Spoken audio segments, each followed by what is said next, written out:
दीपक गुप्ता, इनका सवाल है कि ऐसा कहा जाता है कि शाम को पैसे किसी को नहीं देने चाहिए, ऐसा क्यों कहा जाता है, इसके पीछे का कारण क्या है। हमारी जो परंपराएं रही है उसमें काफी अंधविश्वास का हिस्सा रहा है। शायद कुछ बातें उसमें अच्छी भी हो, लेकिन वो बात अच्छी है इसलिए हमने अमल में लाना चाहिए, ये स्वरूप उसको कभी आया नहीं। उसको एक अंधविश्वास का स्वरूप आया। जैसे शाम में घर में लक्ष्मी आती है, तो शाम के समय और उसके बाद में लक्ष्मी को घर के बाहर नहीं जाने देना चाहिए, इसलिए किसी को पैसा नहीं देने का। हाँ, दूसरा कोई पैसा देता है तो वो लो, लेकिन अपना पैसा मत किसी को दो। आप लक्ष्मी को बाहर भेज रहे हो, पूरी की पूरी लक्ष्मी निकल जाएगी।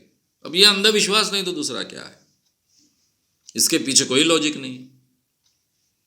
और ये लॉजिक का असर हम पर से काफी कम भी हुआ है कि शाम होने के बाद में हम खरीदारी नहीं करते, दुकानों में नहीं जाते।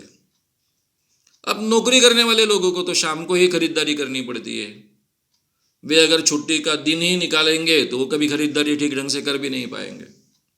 ऑफिस छूटने के बाद दुकान में जाते हैं, किराना माल खरीदते हैं, पैसा देते हैं, शाम के बाद ही करते हैं। तो ये जो हमारी धारणा बच रही है संस्कारों से आई हुई, उस पर हमने काफ़ी विजय प्राप्त की है। ये केवल अंधविश्वास है, इसके पीछे कोई लॉजिकल कारण नहीं है। काफ़ी अलग अलग अंधविश्वास हमारे इसी ढंग से है, जिसके पीछे कोई लॉजिकल कारण नहीं, फिर भी हम मानते आए हैं, अमल में लाते आए हैं। इसलिए मैं फिर से सावरकर जी का वही वाक्य दोहराऊंगा, जो हमारी पुरानी रीतियां है, परंपराएं हैं, रूढ़ियां है, वो केवल है, पुरानी है, इसलिए हमने माननी नहीं चाहिए। वैज्ञानिक कसौटी पर जो सही उतरती है और देश के हित में है, समाज के हित में है, उसको ही हमने स्वीकारना चाहिए।